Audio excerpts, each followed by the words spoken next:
Welcome to Profiles in Eccentricity, a show about weirdos.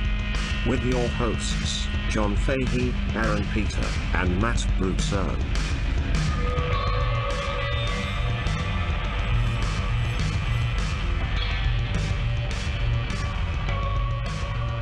Hello, folks. Welcome to Profiles in Eccentricity. It's a show about weirdos, doggone it. My name is John Fahey. What? Joining me as ever, prettiest boy under the sun, most gorgeous hypervert, master of hyperversion, a high-functioning pervert. I want my high-functioning pervert, Aaron Josephita. How are you, Aaron? Great. I'm doing wonderful. I just got my PhD in perversion. That's so cool. Yes, yes, thank you. You're a doctor. Dr. Feelgood. And now I'm going for my postdoc in perversion. That's great. So just doing a lot of reading of your 120 Days of Sodoms. To his right, my left, another gorgeous man, Mr. Matt Brousseau, everybody. Hi, thank you. Oh, I've been reading about you. You're no slouch yourself when it comes to perversion. Posture and all that. Decent posture. Posture of perversion. Yeah, your posturing is what you're doing. You're posturing. Yes. Posturing as a pivot. I think our last Patreon will be out by this point. We're going to I'm going to share a very special porno clip with you guys. I'm excited about. That's in the Patreon. Yes, And I think we also took questions. yes. Questions and a little John McAfee update. So if you're I was just gonna share a Sean McAfee update too. Wonderful. No, it's a team effort. right, yeah. I mean, if you guys aren't subscribed to the Patreon, get involved with that. Look up Profiles in Eccentricity Patreon. And subscribe, because there's a whole other extra show there that you can listen to. And if you pay money, I'm real close to taking my shirt off. Yep. And that's totally ethical. Here's my secret. My shirt's always off. I'm really excited about today's show because I think we're kind of doing something that's a little bit more profiling kind of the unprofilable. We're talking about kind of like hard to document tribes and stuff like that in remote islands. Yes. Things like that. Me and Matt started talking about the guy that was killed trying to spread Christianity to people that were like, get your germs out of here. Germs, Christianity, something. spreads like a virus. Yes. Yeah. So he was killed. And then so you were made aware of this island where India has pretty fierce protection laws about. Yes. Leave these people alone. Leave them alone. Yeah. And I started thinking about kind of the opposite of that, which is the cargo cults. Yes, which is what I want to talk about. First time I heard about cargo cults was from my old boss, Alan, this guy I really love.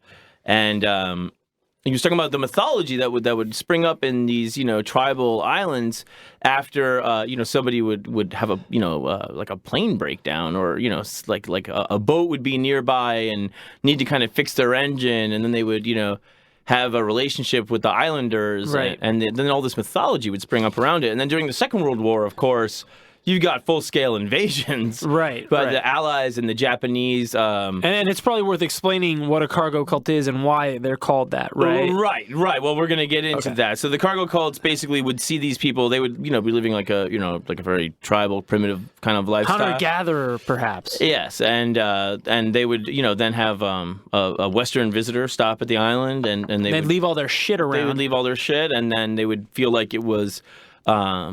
They would kind of reconcile these vast differences between these people and themselves by saying they would create like a dream myth, and it was saying that they were they came from the sky, right? But also their ancestors had sent them. Right. They brought it back to their religion. It's the actual phrase cargo cult is really a Western term where it's like, look how much these primitive savages love our shit, and it's actually not about that at all. Of course, it's really about. These fantastic things happened, and now we have to adjust to a new reality that these things exist, and we have to reason it out of our own past mythology. Right. We have to integrate it into our existing mythology. Yeah, because you have needed tribal elders and things like that, and they're supposed to have all the answers, and like, hey, explain this, dickhead. Right. You Like know? global warming is God's punishment for gays. Right. Even though the hotter it gets, the less clothes they wear. Ooh boy. So there was like some of the first what they would call cargo cults were around Papua New Guinea and Fiji, but the most kind of documented and long-lasting ones to this day are in the Melanesian islands off Australia, in particular this island called Vanuatu. And the society there before was what they called a big man political system. And the idea was that you had more currency as an individual the more you had to give, right? And, the less you had to give, if you're, they would there's obviously like kind of a middle class in there where you're like, you got some stuff, but then there's some guy that just has like a bunch of turds or whatever, He's just got a bunch of turds. Yeah, or he doesn't have much to give, and he would be considered hoarding shit. He would be considered a rubbish man. Yeah, a rubbishman. Yeah, a rubbishman. And nobody wants to be a rubbishman, right? Everybody wants to be the big man with the most to give. So then what would happen was when the Westerners would come and they'd be like, hey, my plane's, fixed, here's a bunch of shit. They would kind of be cucking these islanders by giving them all this stuff, then taking off. Right. The Westerners would have this like value dominance in their culture.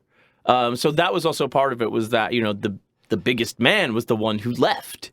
And now you felt indebted to him. Does that make sense? Dad. It was, well, yeah, a lot. And part of it is in a lot of these cultures, perhaps at the Vanuatu, I don't know. The stuff is a burden. Right. Having personal shit, you got to carry it around. A lot of places didn't have permanent settlements, right? Right. And so, and then there's also just kind of their culture of quasi-egalitarianism, that it's a bad look to have all this shit while the people around you have none. So that's why you're obligated. But not really as much in this big man system, right? Because that was still kind of a competitive economic. It was actually an economic system, right? Of course. And there was a hierarchy there. So is that Easter Island? I feel like the name sounds so familiar. Yes, it does. I can't pinpoint it. I don't think it is. Okay. Because they had big heads. Right. Big man. Yeah, probably buried underneath, presumably. Yeah. There's bodies under there, you know that? Well, there's just one. They're full bodies. Yeah? Yeah, those statues are not just heads. They're buried underneath. They have full-on bodies and legs. Right, but they pushed the island down. Yes. You're so disappointed. Yeah. Well, their shoulders hold it up. It's like the opposite of Atlas. Yeah. So one of these guys, apparently, it's like a tribal elder, he obviously meets some kind of Westerner, and he starts the John From cargo cult, right? And that, they think, is like it came down from John from America. Yes. Right? Yeah. But he's not John From at all. He's another islander like everybody else, but he shows up in the Western clothes.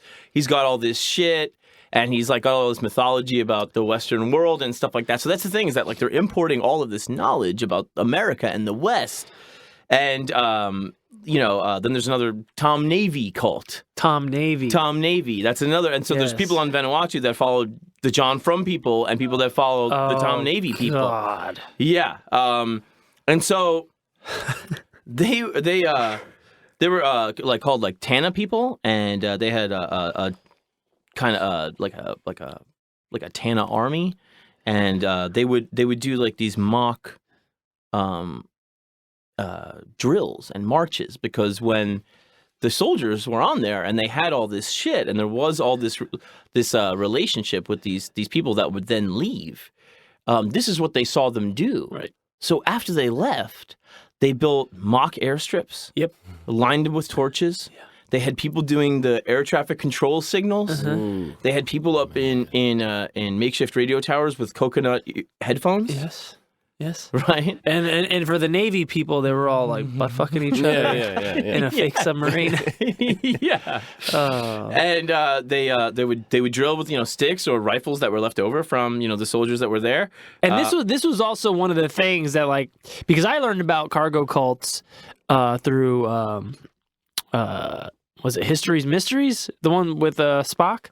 I don't know. In Search of. In Search of with Leonard Nimoy. Right. Old 70s, late 70s, early 80s TV show. Yeah. And that's where I learned about these cargo cults. I remember seeing the grainy footage of them like making, makeshift planes on a whatever. Out of straw. Yes. The planes were life size, Full size. to scale. Yeah. Made out of straw. Didn't fly. Right, and so I mean, the idea that the Westerner would come back there and be like, "Hey, these guys got an airport since I left," and then they get down there and they're like, "Holy shit, What are all these bodies doing? that guy up in the tower just has coconuts on his head." Like, I mean, It's Gilligan's Island. it was really quite a scene. That it gave. This is when like ancient alien people like lost their shit because they were like, "See, if they're doing this, this is why we do that." Right, this is how we get the pyramids. Yeah, 'Cause this is aliens came down with pyramids, then they left, and we were like, we gotta build these pyramids. pyramids. And then we were never able to.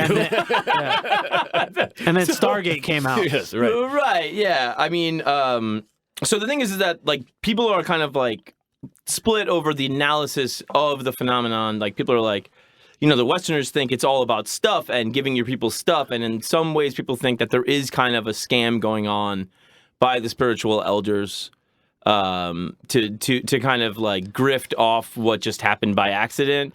But it's also, you're explaining to people how these things are so shocking based on the ancestral and mythological past that they have, right? Breaking it to them gently that there's these crazy, scary things out there in the world. But there's also like a current of their own kind of philosophy and religion that runs throughout it. Like everything they took from the West always comes back to them.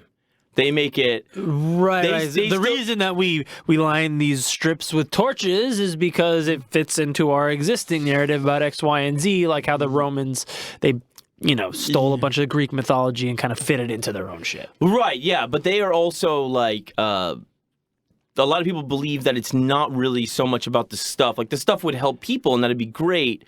And that was a gift from their ancestors, would send them the Westerners that would give them the stuff, right? It all came back to them. But also, a lot of people were saying that it was really mostly important for them to forge the relationships, were much more important than getting the stuff. The relationships between each other. The West. Oh, the West and them. Yeah, they were more into that. So there's all this different stuff going on. Like they don't understand the manufacturing process, so they'd be like, well, there must be a spiritual answer for this gift. And if we reenact it, maybe we will somehow connect better. We will summon more. Right. More will come. Well, I mean, it's pretty standard. If there's someone on the ground with lights and waving, flashing cones at you, you're going to land a plane there. Yeah. Well, when all that was going on during the war, that happened, right? There was airdrops. Right. Now there's no more war. All the, the Japs and the Americans, you can call them Japs, and you could call them Japs. You could, if you wanted. I don't. But yeah, you're the one saying Papua New Guinea. Jesus Christ! But it is Mama New Guinea. It's very standard of any person or any animal, anything that sees something happen 50 times. Yeah, you figure I do that. I'll do it again. Yeah. I'll make you associate a behavior with the result. It's what separates us from the whales. Oh, right. So because a whale is always consenting. Right. Yeah. A whale, that big. Yeah, they have too much time spent consenting. The charismatic leaders that would be, after the war, they would have to, say like, don't worry, like there's going to be more. They're going to drop more peanut butter. Right. And then the little aside in this that they were saying, they're promising people there will be more things dropped, like food and arms and Jeeps, etc. I was like, Jeeps? What the fuck are they doing with Jeeps? Well, arms, food, Jeeps. All right. What? Sure. You figure it out. Coke bottles. So yeah, they would do all this stuff, and what I find most, sorry, I'm just very interested by this. So I'm sorry I'm interrupting, but I love that even in the most remote locales with totally like isolated cultures, it's still such human nature to integrate some totally foreign culture, happenstance, technology, whatever, into your own mythology. Oh yeah, yeah. Well, what happens if you don't? Then your entire world falls down. Right. No, I get it, and it behooves the people in power. You know, they have an incentive to make it fit their own narrative, right? So. But also, like when these guys first show up, like they show up, even the Japanese would show up and be like friends and be like, "You're our host on the island, and like here's some things." And they Give were us your women. They were like a peaceful, you know, they had a peaceful interaction. And it was like, you know, show us around. Can you help us? Here's some of our shit. Right. And there was a mutually beneficial thing. No round eyes came around here, did they? Yeah. So they had a rapport, and like that's how I said, like it was really more about the relationship than it was really just like give me this stuff, which is how Westerners characterized. Or even just like, you know, whatever the broad civilized world. How Westerners projected. Yeah. But so there was like a fair deal to it. You know, it was like a partnership, and they were like, well, this is great and this is shocking to us, but we clearly have like a relationship that is based on kindness right now. Like there wasn't really the now. Well, and even thereafter, it seemed like there was no subjugation because they held such awe. Well, we're too busy subjugating these Japs over in California. Right. Well, we got they're on a stopgap to a place where we're going to subjugate other people. So Right. When we come back, you guys are fucked. Yeah. We got. It was like all the subjugators are in California. Wait till they get Yeah. You got to tune your coconuts too. Oh, your coconuts are all discombobulated. You got the left nut on the right nut. You fucking idiot. Yeah, we got to get the engineers in here. But one of my favorite things is, so you have the Tom Navy movement, right, Vanuatu. You have the John From America movement. John From. And it's like John F-R-U-M is what it became. John From. John From, you know. And then there's the Prince Philip movement. Right? Prince Philip is the beau of the Queen. Prince Philip. So is Prince Albert. Not Prince Philip of Spain. Prince Philip of. The Duke of. You know, whatever it is. Yeah. So we clearly do our research on this show. Oh, we know about our coconuts. So after they see the respect given to Queen Elizabeth II by the royal authorities on the island when Queen Elizabeth visits, they go, "Oh man, this guy fucking her must be the most a god." And this is on the what islands? Vanuatu. Right. So he comes there. They both come in there. The couple comes there. Right, in the 50s, 60s, right? They visit. Okay. And the people are just like watching this from afar, and they're seeing these guys that they already think are heaven sent, then kind of bow and to this woman and tremble to this woman, and then they immediately go, "Oh, that guy must be having a huge day. He must be in Papua New Guinea." Yeah, he must be Papua New Guinea. So they start this cult that he's a deity around Prince Philip. Great. And this guy named John Champion is there later, and he sends word. He's like, "Hey man, do you know that they're like obsessed with you over there in Vanuatu?" And he's like, "No, I didn't know." And he goes, "You should send them like a portrait, you know." And Prince Philip sends back a autographed picture, and they send him picture. They send him something back. They send him a traditional pig killing club. Oh, called a nal. They send him a traditional, not a modern. No.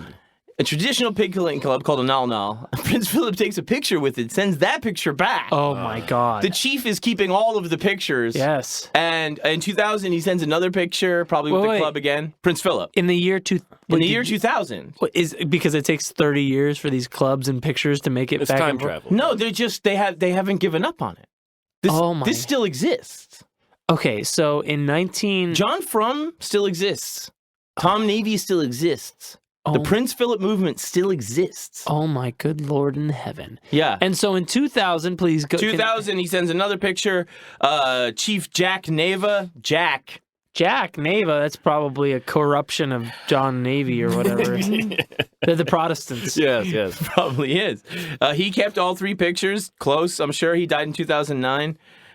In 2007, Channel 4, favorite of BBC? mine. Yeah, no, Channel 4 was the one that started Ali G's show. Oh, right. Garth Marenghi's Dark Place, Trigger Happy, like some of the best reporting and comedy in British television. Channel 4 is absolutely incredible. They're very closely aligned with The Guardian and The Observer. They got an easier system over there, huh? BBC 1, BBC 2, BBC 3, and Channel 4. Yeah. They broadcast a program called Meet the Natives, where 4 Tana men met Philip in Britain. And Philip, which is really cool, had the class to meet them off camera. Well, he beat them to death with the pig club. Well, I believe he crashed his car right near them, so he just got out. And Yeah. But isn't that a fucking trip, man? Oh my God, the multi-generational pen pal is wonderful. Yeah, I mean... Like, oh, you sent me this club, here's me with the club. Yeah. You're a god. And you're just banging the queen. The queen is far more powerful. Right. But, like you're just some guy. Duke, they don't know what the fuck. Well, I mean, it's also in a weird way. It's like the Virgin of Guadalupe, or people worship the Virgin Mary. Right. Hey, we all know Jesus Christ is the Messiah, Lord and Savior, but hey, how about the lady that birthed this guy? Right, what about her? Yeah. So there's always these kind of like ancillary characters in any mythology. Like, man, everyone knows Jesus Christ is amazing, but what about his mom? Right. And what about his hooker wife? What about his who has the same name? Wait, what? Martha. Yeah. So I think it's very, very, very human to do those things. Even in absolutely. a totally removed from Western civilization, there is a tendency to associate greatness with people who surround the iconic figure. Right, yeah, but I mean, can you imagine the queen seeing these fucking guys showing up and be like, They send you the club? Oh, you're the big man, huh? Yeah. Cool. Well, I mean, but she also probably can't lift it. it's it's also a heavy club. It's also human nature for probably her to go, yeah, well, that's because they're savages. Right, yeah, but That's why they like she you probably, the best. Right. she probably likes it because it keeps him happy. That's probably Yeah. that. He's got nothing to do. Other than crash cars. Yeah. Very wonderful, Philip. Your biggest fans are the savages. Yes, exactly. Anyways, I'm going to go govern the largest wealthy landowning family in the world. Anyways. Yes. Have you won any over from the Tom Navy faction? Yeah. Wonderful. As you go play with your basically living figurines, I am going to go I'm going govern the most powerful empire the world has ever seen. Anyways, lily white have fun, family. Philip. I expect cunnilingus when I return. I demand. And bring the club. Well, maybe that's, maybe he's just really good at cunnilingus and they heard it. Yeah. You know, sound moves out there. It was multi-cunnilingual. I love stuff like that. I do too, and the thing is that, like I'm saying, they're hard to document because a lot of the rituals associated with the cults, whatever, it is kind of derogatory to call them cults, right? Yes. But they are hidden from kind of Western eyes. They're very private. They go deeper into the jungle to do a lot of the stuff associated with it, so it is hard to document. Yes. Much in the same way with Matt's. Matt, do you have something related to this? Yeah, well, so, I mean, you mentioned Jack, John, and from where that missionary went, he was in a place called... The missionary that was murdered. Missionary that was murdered. I don't feel like it was murder.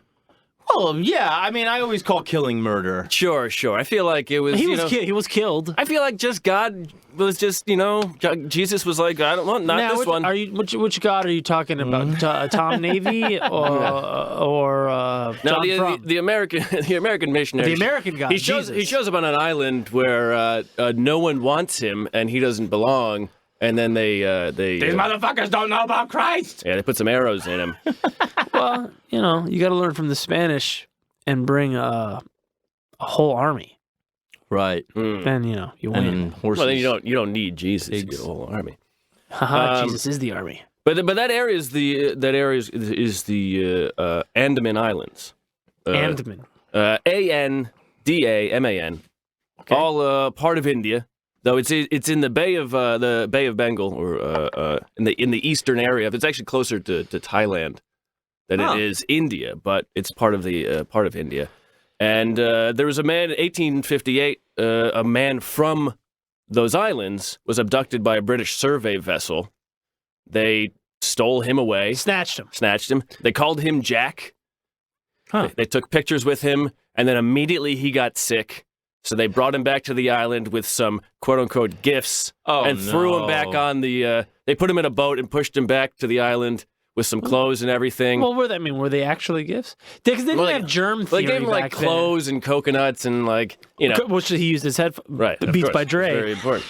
Coconuts by Dre. But here's the thing: is that I'm always skeptical. Well, not always. Oh yeah, you're always forgiving of the white man. No, not at all. Absolutely not at all. White people have done well, people in general have done horrible things. But the whole the smallpox blankets thing is kind of. Hey, Lord Jeffrey Amherst. There's a whole town and college named after him, Massachusetts. Oh, very good. Yeah. Huh. Yeah. He was the inventor of the smallpox. Well, he was a prominent user of it. Really? We'll say. Right, they didn't have germ theory back then, so I don't think they didn't know that this shit has the stuff that makes us sick and that we don't get sick. They just knew that they got sick. Right. I think if anything, when they picked up Jack and he got sick, they probably said, "See, he's a savage. He can't handle."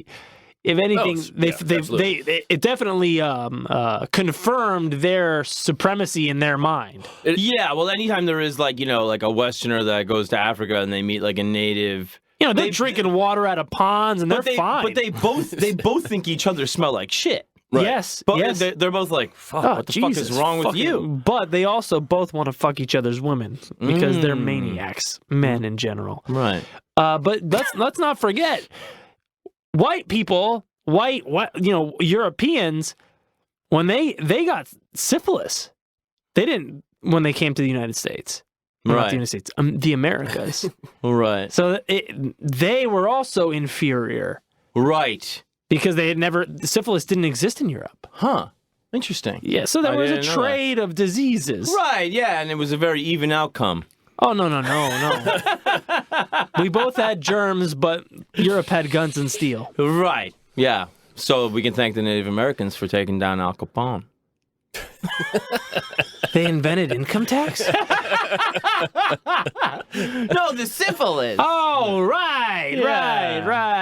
Maybe and then they all started wearing wigs. There's a whole. I'm sure there's a whole connections episode we could do on this. Right. How the conquest of the New World led to wigs, income tax. Yeah. Listen, I don't know a lot about a lot. That's why you're here, baby. But I do know that people in the past knew less than I did. Yes. And People today.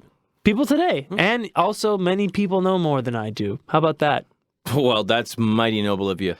Thank you. That's what I wanted to hear. So they gave this guy some coconut headphones full of syphilis. And they put him in a boat. They pushed him back to the island. And he gets there. All his fellow tribesmen or whatever, they come up. They run up, and they take the gifts and everything. He takes off his clothes. Oh no! And he's back to normal. And no one knows if he lived or not. But he shows up. The Westerners dress him up in everything they have. He gets sick. They shove him off as soon as he gets back. He sheds it all off. Because there's many accounts of Westerners escaping to what they would call "quote unquote" savage cultures, like the Dances with Wolves thing, Sure. The Avatar thing. thing, yeah. But there is never any account of an indigenous person leaving to join Western society. On purpose. On purpose, because it sucks. Yeah. It's too much work. You got to shower and wear frilly clothes, and also you get treated like shit. You get treated like shit. Yeah. It's just a much more humane way of living to a degree. So is there any presumption that maybe he kind of told a horror story to his friends once he returned? No, not necessarily. But so that area of islands, I'm going to get into that now, and because the Bay of Bengal, because of this idiot missionary. There was a wonderful thread on Twitter from this man at Respectable Law. His name is Respectable Lawyer. No one knows his or her real identity. But it's respectable. But he pointed me to a character that I'm going to cover. Okay. But I want to go a little bit about like the background of that island and that area. So that island is an island that is off of the Andaman Islands. So there's this one port. There's a port in there where everything is based, where India and for a while when Britain owned India, I don't know if that's the right phrase. It was part of the Commonwealth. They established a port there in the Andaman Island, the Greater Andaman Island, and then this island is broken into 3 parts. There's a north, a middle, and a south. Port Blair's in the southern area. It is mainly inhabited by the Jarawa, Jarawa, the Jangle, which they basically went extinct by 1920, and the Greater Andamanese. There were like 10 groups of tribes. They just made them the Greater. Now this island the man went to is slightly to the southwest of this larger island. And this is in. Are we still talking 18 somethings? Or are we talking? Well, this is just geography. Okay. So the North Sentinel Island was where the missionary went. This is an island where the Sentinelese live, and has basically had almost no contact with the outside world for the last 60,000 years or however long. Jesus Christ. And even further south is another island called the Little Andaman, and this is where the Ongi live. And they are so separate in so many ways. The Ongi, their dialect and their language can be understood by the people in the Greater Andaman Islands. But the North Sentinelese have been so isolated that none of these languages on any of these islands is able to interact with them. Right. So it's just something to consider. So here are the incidents of all of the times that people have interacted with North Sentinel Island. 1981, the Primrose, a cargo ship, ran aground on the coral reefs out there. After a day, they were waiting for help, and they noticed that the people on the island were building boats and acting in menacing ways, and they radioed for guns to be sent to them so they could fend them off. So instead, I think the Indian government brought just like transport helicopters and picked everybody off. And then after that, you can still see the ship in Google Maps. It is decaying. Huh. Really? And all of the tribesmen went onto the ship and basically took whatever they could. And the respectable lawyer makes a really interesting point when he says, just imagine what it was like for these tribesmen who have had zero contact with the outside world for the most part. And they come on this ship, and there's all these things they recognize or are satisfied by, like a steering wheel, or a hammer or a screwdriver. And it just seems like it's an interesting... But, smooth machined surfaces that don't exist in nature otherwise. Because forever what they would do is flecks of iron or destritus would wash up on their shores, and they would make things out of it. Right. So they weren't unfamiliar with iron, but this grand ship would be something that... Right, or, the Harley-Davidson topless model calendar. Right, yes. But as far as smooth machinery, just a real quick thing. That was one thing I didn't say was one of the groups that was a cargo cult. They started doing stuff that in a more Western way, and they even had a unit of currency, and the currency was equal to one fully carved boar's tusk. That was considered like the gold standard. Yes, boar's tusks. The boar's tusk standard. This will come up later. The boar's tusks are a huge thing. Yeah. But that was considered a finished, machine, polished tool, right? Right. Bone is, I think pound for pound, stronger, lighter, more durable than steel. And so that's why it's valuable. Something that is interesting. Teeth are bone, John. They sure are. They are. That was pointed out by a respectable lawyer, was that after the last giant tsunami that swept through India and that whole area, the Indian government went to check on the island, and they flew helicopters over, and when they did, they filmed it, and the Sentinelese came out and shot arrows at them. And but when they filmed them, they noticed that they had what looked like, knives that they might not have had before. So they had salvaged the ship and taken things off of it and to make weapons or, whatever. And that ship crashed when? 1981. Okay, so they've kept these items for 30 years. Yeah.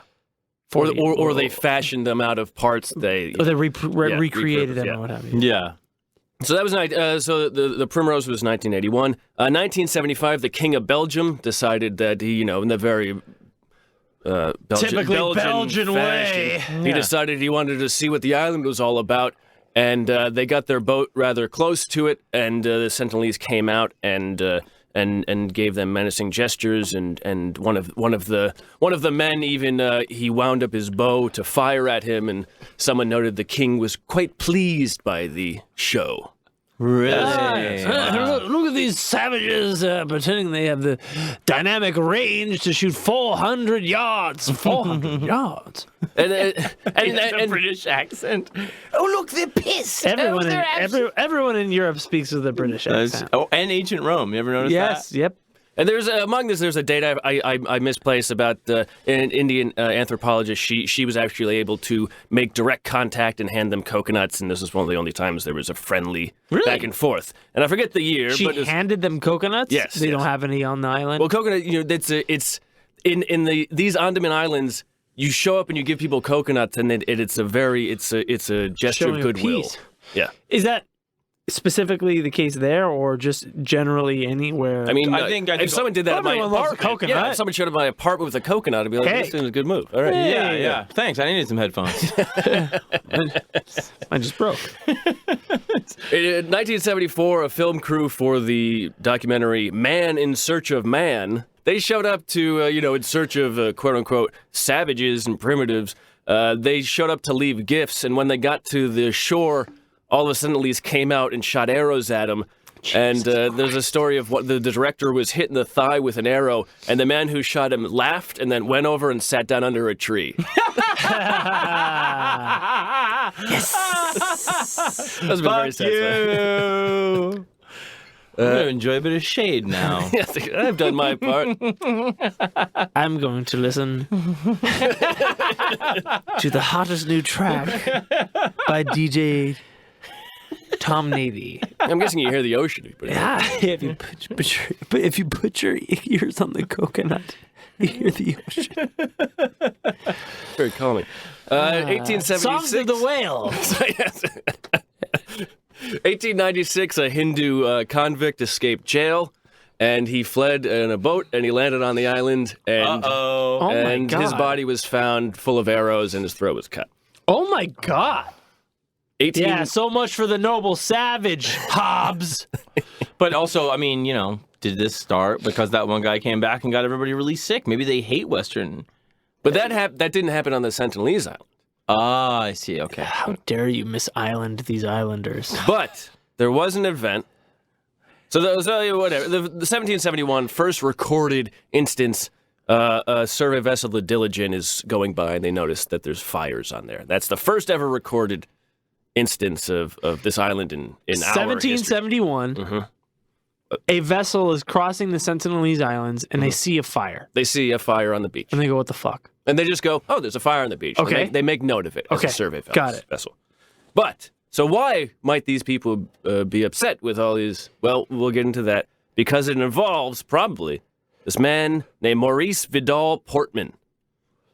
He's the grandson, of course, of Edward Berkeley Portman. Of course. A viscount, politician, cattle breeder. It's a theme in mine lately. And he was the son of Maurice Berkeley Portman, as a political figure in Canada West, which is what they called that area of Canada before it became Canada and not part of England. Yeah. It's too big. We don't know yet. Canada West. He represented East Middlesex from 1861 to 1863. What a life that was. But anyway, March 21st. Middlesex. Middle, well, go on. It's like middle gas. Okay. Oh, no, I'm just repeating the word. 1860, March 21st, 1860, Canada West, Surrey. Maurice Vidal Portman is born. And not a really exciting young life. Almost nothing is written about it even. Huh. Yeah. But at age 16 in 1876, he joins the Royal Indian Navy, and because they're still part of Britain, and he ships out west or east, Depending on whichever whichever way you want to view you it. all end up in the same place. Yeah, you're going to get there. And in 1879, he's given the title Officer in Charge of the Andamanese Sect. Andamanese Sect. So basically, he's the officer of the Royal Indian Navy who is in charge of doing whatever with the Andamanese in Port Blair. So in this whole area, they have what they call a clearing. And this is basically like they just set up shop. They give him a palatial mansion. Nice. Where he then installs a dark room and a photography studio, and he goes about studying all of the people from the Andamanese island. Okay. Okay. And what time frame are we looking at here? 1880. Okay. So he's the photographer. He's the photographer, but he's also in charge of Subjugating him however he wants. yes, and figuring it out. cataloging them, and the fun part of colonialism. You know. Very exciting. Yes. So he at times he lives with them. Eventually he learns up to around something like 14 dialects. Really? Jesus. Over his career, the Indian government gives him 13 honors for his work he's there. totally living with the Sentinelese and everybody? Well, he's living in his Andamanese. mansion. He's living with them, so he's back and forth. But these are the Sentinelese. These are these the Sentinelese? These are not the Sentinelese. It's on the Andaman Islands, Right. which is near the Sentinelese. Okay. Please get these facts right, John. I know that you're racist. No, tell me- You're just very, very Tell racist. me which islands we're talking about here. So Andaman. he's on the Andaman Islands. Okay. Andaman. But almost immediately, so in 1879, he's given the title of officer in charge. Almost immediately, January 1880, he decides, I'm going to go to that North Sentinelese island. Ah, Jesus Christ. So early January, he lands with armed men, officers, convict orderlies, and trackers. Convict orderlies? If they have to arrest someone has to be in charge of the people they arrest. So, they're not orderly convicts. They're No. convict orderlies. Right. They're bailiffs, wardens. Right. Yeah. Right, But the right. British also did that later. Hey. Yeah. So he when he gets to the island, Australia. when he gets to the island, he finds paths and empty villages, and everything has been abandoned. Does he know about the fire that was around about 80 years before that? He probably does. Okay. It was over 100 years at this point. Probably said that on the boat ride. Isn't that crazy? That's 100 years before this guy got there taking pictures. They heard about a fire on these Yeah. Right. islands. Yeah, survey ships. So he's aware. There's. All right. He knows whatever the small history of it is. He rummages through their villages and ransacks their pig skulls and steals all their boar tusks because he's kind of a jackass too. He ransacks their boar skulls and steals all their boar tusks. Come on, dude. Oh, well, you just talked about how valuable it was. What the fuck? I mean, you got to know better than to ransack the boar skulls. And in one mention, he says that there was a skeleton that was propped into like an alcove or a part of a tree. Yeah. So it's scary to Westerners. Trick or treat. Blah, blah. Yeah. It was Halloween. Yeah. So he doesn't find anything, so he goes back, and then he goes back to Port Blair, and he returns in January 26, where he stays on the island for 2 weeks. And during this time, he comes across, as they're constantly searching for people, they come across a woman and 4 children, and he abducts them back to the boat. Ugh. And then he releases them back with what he calls a quantity of presents. A quantity. A quantity of presents. Okay, so a bevy of gifts. In essence, sure. A grip of shit. Yeah. What? Do we? He doesn't say what the gifts Does are. he? Yeah. Does he say what They're he boar did? skulls. Did he- It was, half a boar skull. Don't tell anyone they're yours. I found all these cool boars. I re-gifted friends now. Are there any notes on what happened between abduction and release? No. Shocking. He abducts them, puts them back. But then he goes back a few days later, and this time he runs into an elderly couple with some children. Yikes. And this is what he writes about it. Our party was spread out in crescent form in the Jarawas. He calls them Jarawas because he doesn't have another name necessarily. These are Jawa Yeah, tracks. exactly. They're side by side. Well, it's like American Indians, right? Right. Stormtroopers walk single file to hide their numbers. And so he says, Jarwas came to the center with Lieutenant Hooper and I, where the old man had drawn his bow and was about to fire at Lieutenant Hooper when my convict orderly, a Pathan named Amirullah, got behind the Jarwas, jumped on his back, and spoiled his aim. We caught 3 unhurt and brought him on board the ship. Next day, we took the 6 Jarwas to Port Blair, where I kept them in my house for some days. They sickened rapidly, and the old man and his wife died, so the 4 children were sent back to their home with quantities of presents. Huh. So you think this, okay, so this is 1880. He sickened and died in a number of days. The old man and the woman both died. Meanwhile, the children are okay. This is 1880. He sends them back. So basically, 1 generation from now, someone could still be alive and say, remember when there's been a story passed down for the last 120 years, 140 years of our existence? Yeah. Of when this white guy showed up. Yeah. Took you to Grandma died. Took you to his palace. Everybody smelled like shit. Yeah. Grandma's dying. The coconuts suck. They dress like queers.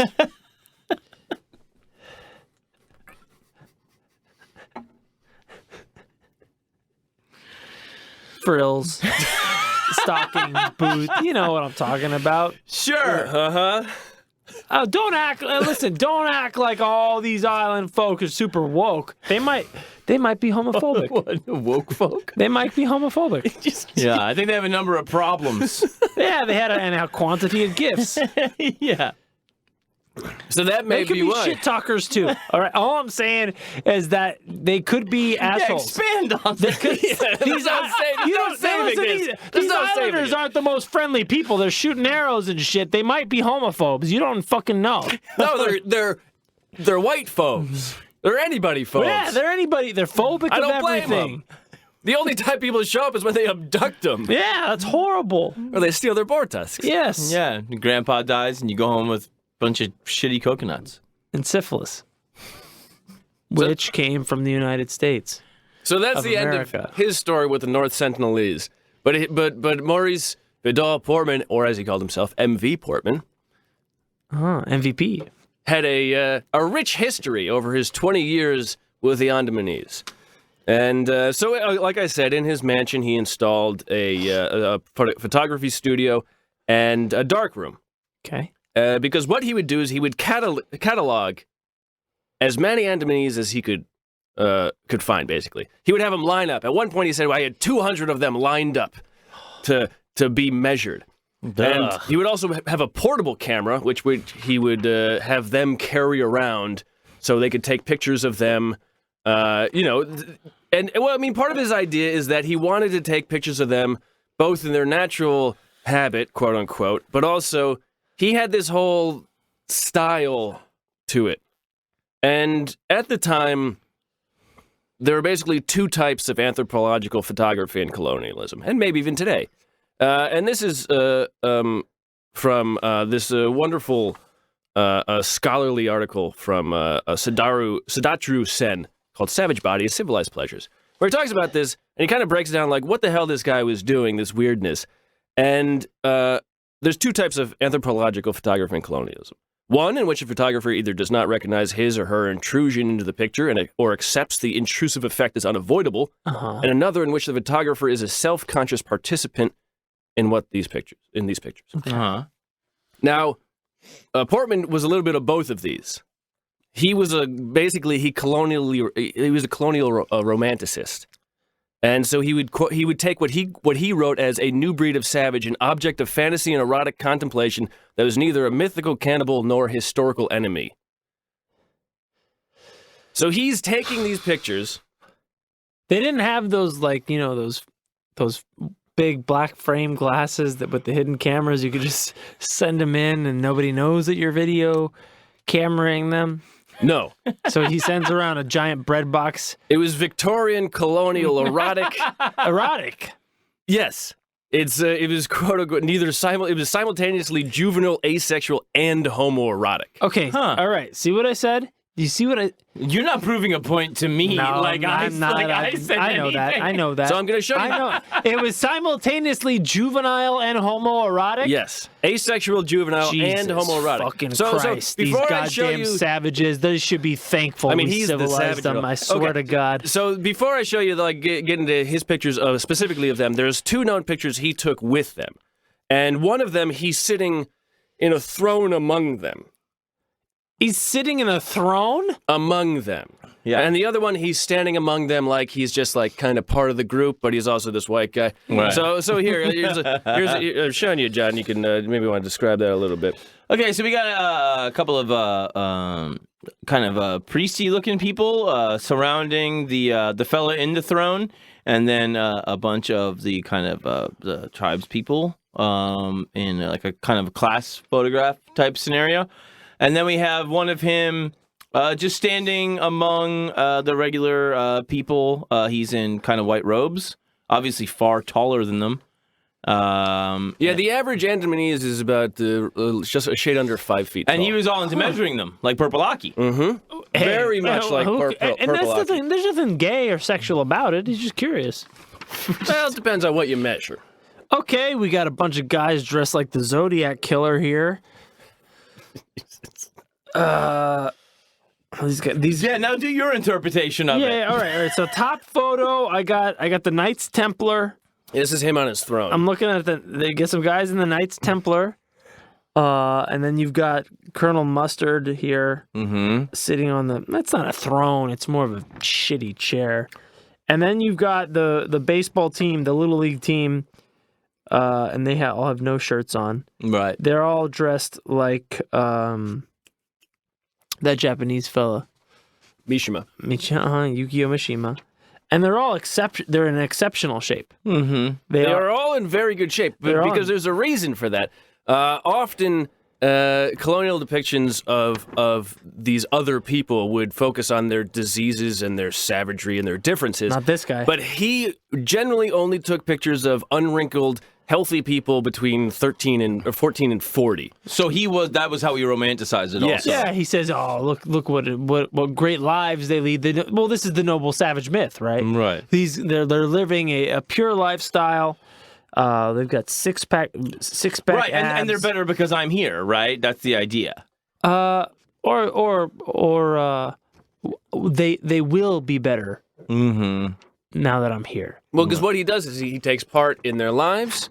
He heals some of them. And all of this is according to his own writings. Of course. But he heals some of their diseases. But he also, in order to show them who the master was, he also takes part and burns some of their villages. And he also hangs the son of a chieftain who he said was crazy. Wow. So he's both romanticizing them and infiltrating them. Yeah, it's, establishing dominance in a. It seems like a typical divide and conquer type scenario, right? Well, I don't know how much division is happening, but he's definitely conquering. If he's burning villages and not others, I think that's pretty classic. Oh yeah, like hey, or if he blamed it on the other guys. Yeah. Because he's constantly between these two worlds, between showing them as they are, but also making them into what he wants them to be. God, and this is what all of his pictures. But he's in love with so many ideas of these men. He writes of them. He says many of the men are very good looking, as they have none of the thick lips, high cheekbones, and flat noses of the Negro type. Though the women are rather of the Hottentot Venus order of beauty.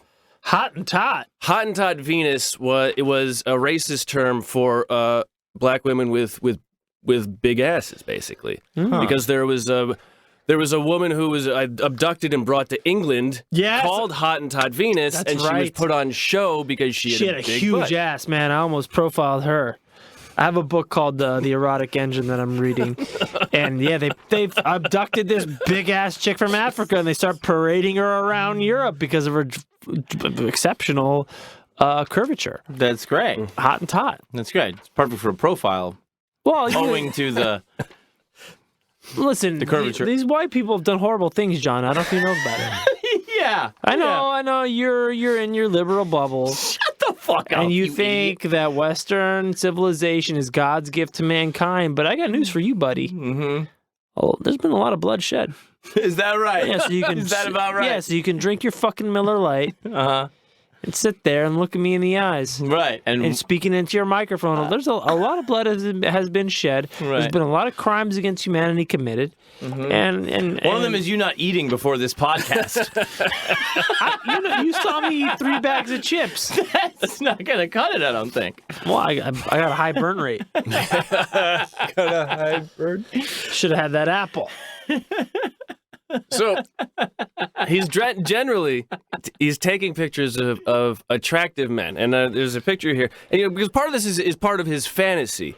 One of these pictures is he calls the athletes, because he said he discovered several sportsmen among them, a gymnast, a cyclist. What? They didn't have bikes. Right. Bikes? And so in his pictures and descriptions, these people are both lazy but also athletic. If only they had a white man to show them the way. But is that because he can't decide on the narrative? No, it's because he wants them to be so many things. He wants to admire them because he does admire them, and he wants to establish that he doesn't want people to look down on them. But why is he also depicting them as being lazy? Because he's the white savior. Because he can't help himself. Because that's who he is. He's still a colonial at the end of the day. Yeah. It's if only they had a white man to guide them. But obviously they already do. He's just not picking a narrative, and I don't understand why. Well, he just got there. Well, this is over the course of 20 years. Well, that's a blink of an eye in historical terms. But as Sen writes, it's superficial National Geographic.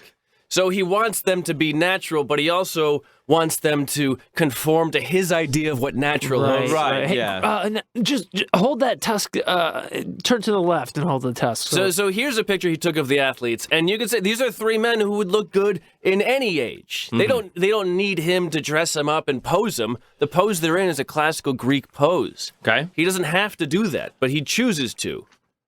Huh. Okay, yeah. These guys look great. Pretty sharp. Pretty sexy. Oh, yeah, you're going to love it. All right. I'll be the judge of that. Jesus Christ. Did these guys shave their pubes for this? Are they naturally hairless? No, they have hair. No, dude, I'm looking at some pretty fucking You hairless see a lot of sacks. definition. No, they look like the statue of David. Yeah, You know, exactly. Well, because part of that is how he made them pose. He did like that on purpose. Well, He didn't make them get They cut. also, it also looks like a fucking H&M ad. They're just kind of hanging out. These are kind of just normal Some hot poses of dudes guys. hanging out. Yeah, it's a good time. Okay, here's his description. It's not like hot fuck action to the max, Jack. They're just a couple of guys hanging out with some necklaces, Right. high cheekbones. And so he also takes pictures of every process of their work and them making things. This is what he says, my object in the photographic part is to show every step of the making of a weapon. So clearly that with the assistance of the finished articles now in the British Museum, he was sending things back, it would be possible for European workmen to imitate the mode of work. Attention is always drawn to letterpress to any notable peculiarity, which can be not be expressed photographically. So he's trying to spread their ideas, so Europe can kind of like make them real in Europe as well. And so it's kind of like people fetishize. We're not. He is fetishizing them. In today's terms, you have the paleo diet, right? Let's like a kind of superficial return to our prehistoric roots. Mm-hmm. Right. Oh, well, let's do the paleo diet. Well, here's the paleo diet. Not a lot of food in general. Yeah. Right. So it's kind of this romanticization of a lifestyle. Yeah. Right. If only we could do what they did. Oh, we would. We'd all be ripped and hairless. Right. Right. With some very nice necklaces. This is very, very nice. It's good photography. But however odds you are, cut it. those are not. That's not the typical That's not how- Sentinelese. Those are right. the fucking top of the top hot guys that every guy, girl, and boar on the island wants to fuck. Nor are we even certain that that's the jewelry that they would wear. Who knows? Yeah. He could have That's him again. He stole it from some other island down the road.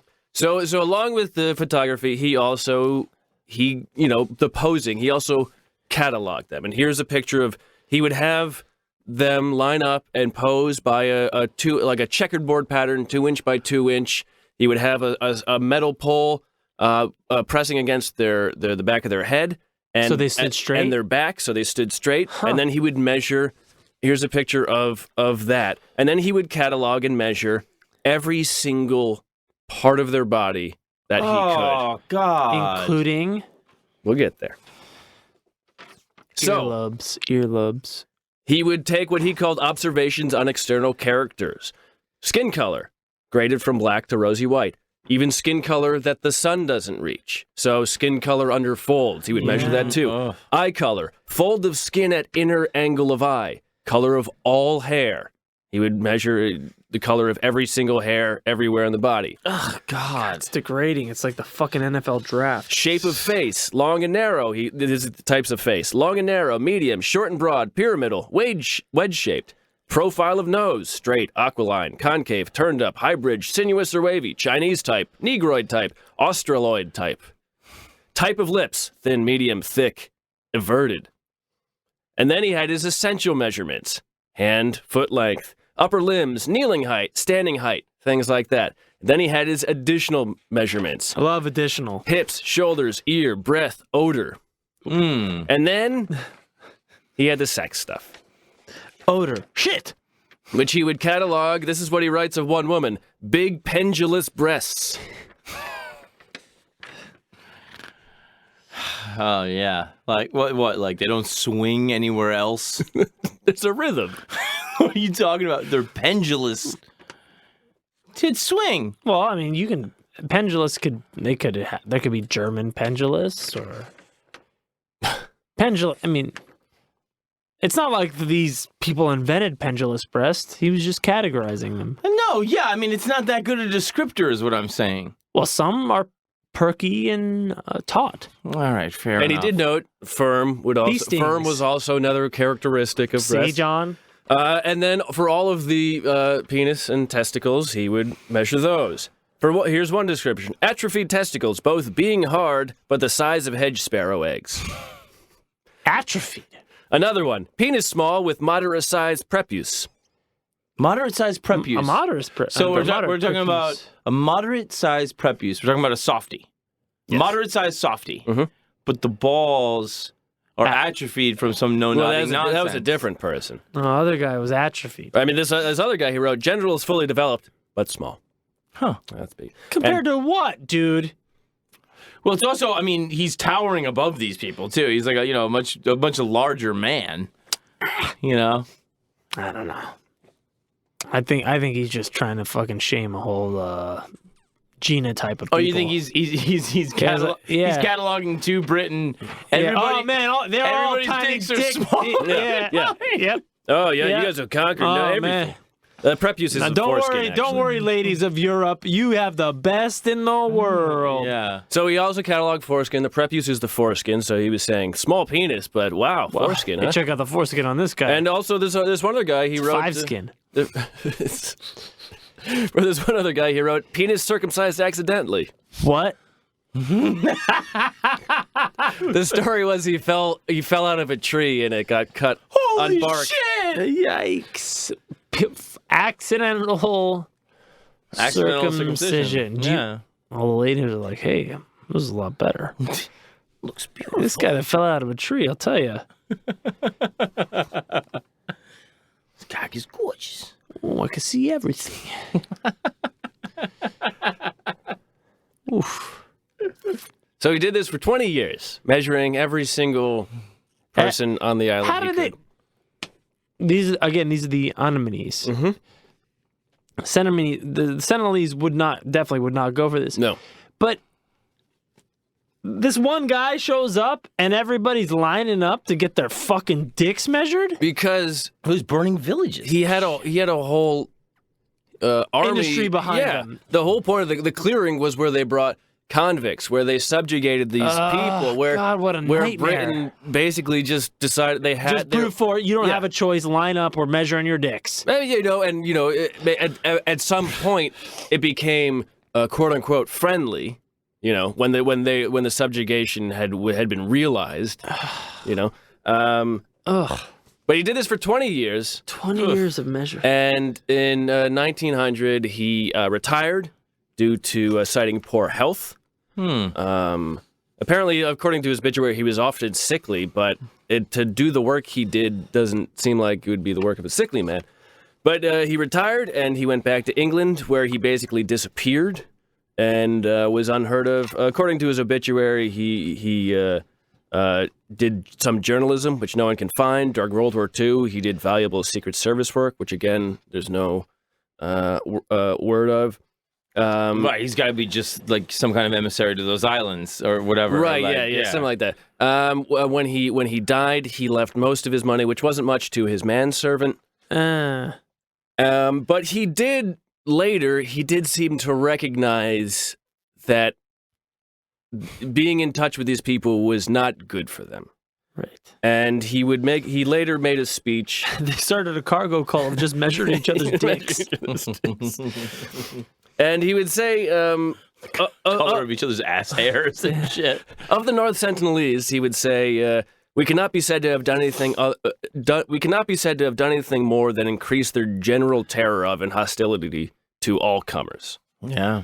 And of the general enemies, he said, so long as they were left to themselves and not in any way interfered with by outside influence or their customs, food, etc. altered, they would continue to live. But when we came amongst them and admitted the error of the outside world with consequent changes to suit our necessities not there, they lost their vitality, which was wholly dependent on being untouched, and the end of the race came. By now, like, their numbers today have decreased significantly.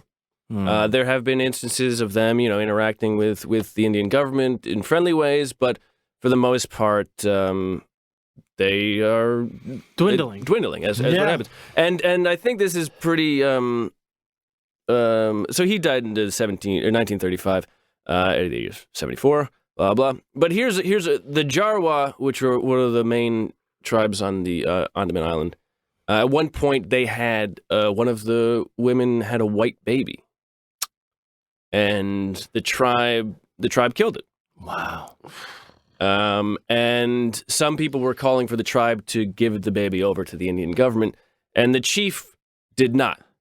And this was his reasoning. He said, if we give this baby over, the world will start shaking, and we will all die. Damn. One of these women had a white baby when? Is like within the last 20 years. Huh. Not an albino baby. No. A white baby. Mixed baby. So some dude showed up. Mm-hmm. Wow, man, what a nightmare. And he recognized that if we intertwine ourselves with their whole world will start to shake. And will end. Our world will start to shake. Yes. Yeah.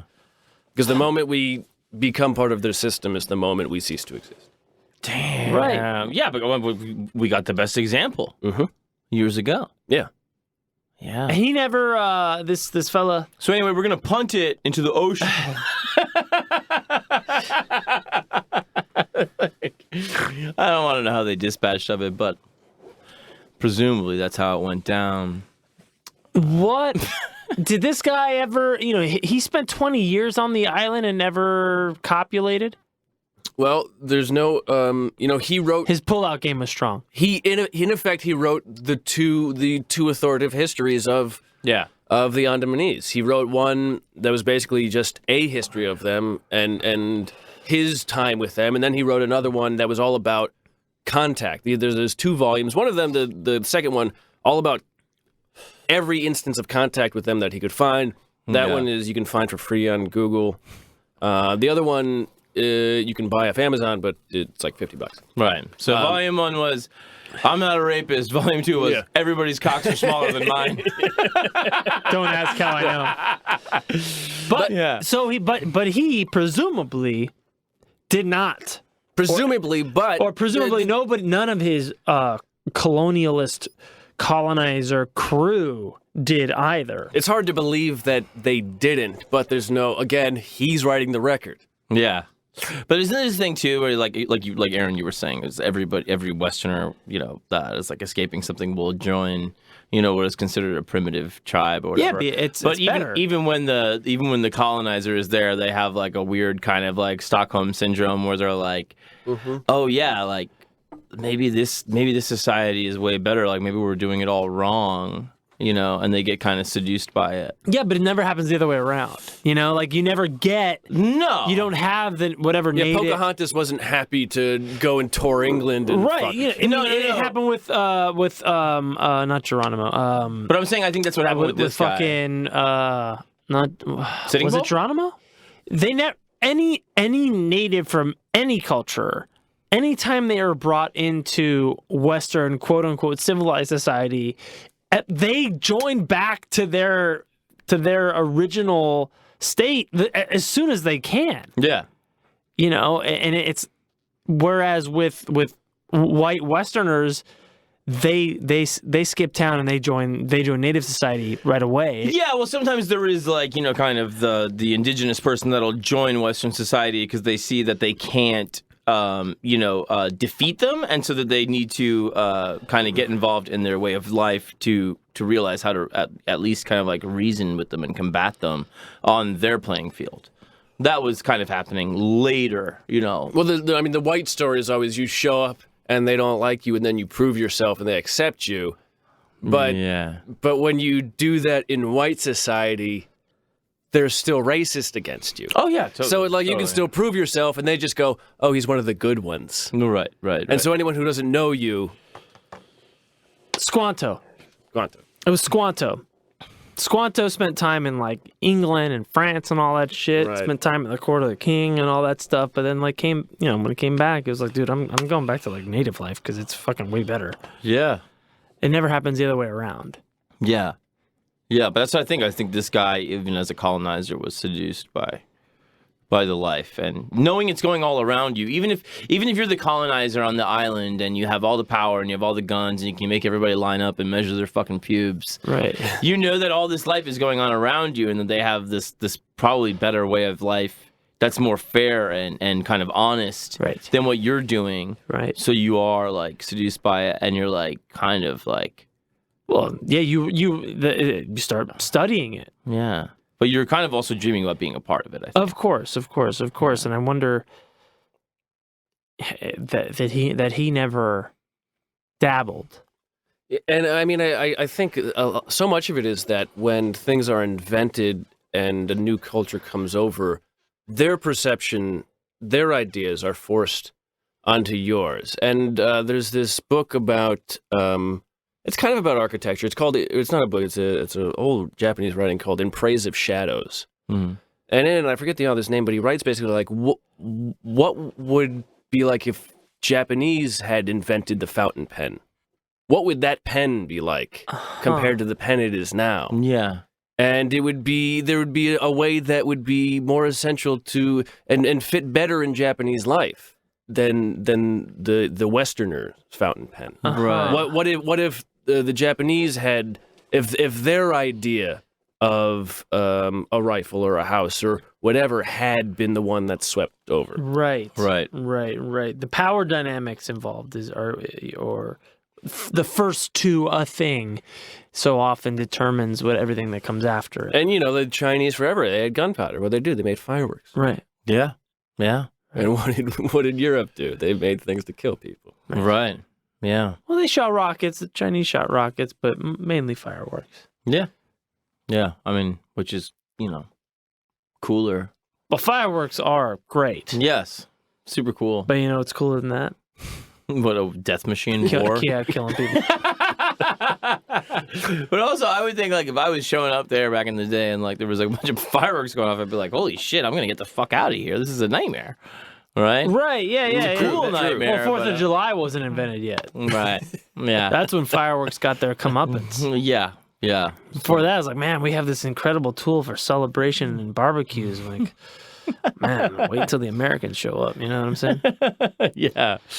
But also, the Chinese really didn't have to speak about gunpowder and whatnot. Part of the reason that the West employed gunpowder in the way they did is because they were in a maelstrom of different cultures, fucking enforcing each other's views on each other in never-ending warfare for a millennia. Whereas the Chinese were kind of like a singular entity for 1,000 years. Yeah. Thousands of years history. Yeah. Nobody ever talks about. I mean, I know we're kind of getting off track here, but like the Chinese were the first to a lot of shit and ran shit for a super long time. Yeah, it's one of the things my history teacher told me when I was a kid. He was They like, didn't need to use it as gunpowder. They didn't need to make guns because they ran shit anyways. Yeah, a lot of it is necessity, but when that necessity is then forced on another culture that doesn't need it. But the idea of like America being like this poured over historical thing, it's like 200 years old, and it's like the China is like it's thousands of years of history, you know? Make China great again. Yeah. Well, Build that wall. Let's end on that. even the Chinese wall didn't work. No, not at all. Maybe the best thing. Maybe if Trump gets his wall, and we will close out on this. Maybe if Trump gets his wall, Yeah. best case scenario for him, it's a Chinese tourist attraction in 1,000 years. Right. Yeah, that would be great. And people taking their pictures on top of it. Look at us. Look at this former empire. Yeah. On top of Trump's wall. It's actually a bunch of steel slats, but You know there are people buried in here. I hope the Mexican Mongols parade through it. Mexican Mongols, my favorite motorcycle game. all right, let's call it there. Hey. I'm going to say goodnight, everybody. My name is John Fahey. I'm Aaron Pita. Ever so. Good night, everybody. Good night.